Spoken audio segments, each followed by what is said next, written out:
नमस्कार, मी संदीप चव्हाण आणि आपण पाहताय LS मराठी। महाविकास आघाडीतर्फे राज्यसभेसाठीचे उमेदवार म्हणून शरद पवार यांच्या नावाची घोषणा झाली आणि द पॉवर ऑफ पवार म्हणजेच पवारांची ताकद पुन्हा एकदा दिसून आली। आधी 2014, मग 2020 आणि आता 2026 अशी सलग तिसऱ्यांदा राज्यसभेची उमेदवारी मिळवत शरद पवारांनी राज्यसभा खासदार होण्याचीही हॅट्रिक साधली।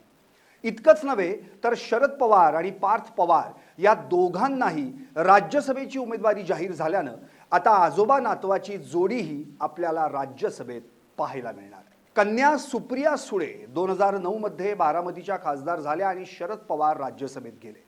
मुलगी लोकसभेत तर वडील राज्यसभेत, हे चित्र आपण पाहिलं। त्यानंतर 2024च्या लोकसभेत पराभूत झालेल्या सुनेत्रा पवार राज्यसभेत गेल्यानंतर सासरे आणि सून या दोघांनाही आपण राज्यसभेत पाहिलं। आता तर आजोबांसोबत नातू पार्थ पवार देखील राज्यसभेवर खासदार म्हणून जाणार आहेत।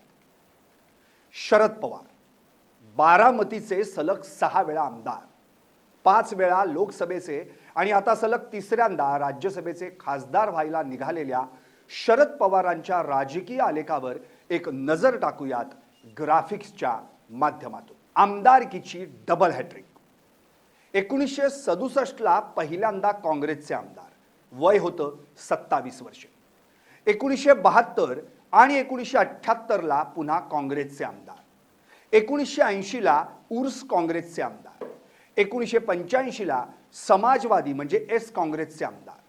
1990 ला पुन्हा काँग्रेसचे आमदार। सलग 6 वेळा आमदार म्हणजे आमदारकीची डबल हॅट्रिक। महाराष्ट्राचे 4 वेळा मुख्यमंत्री। 1978 ला सर्वात तरुण मुख्यमंत्री, वय होतं 38 वर्षे।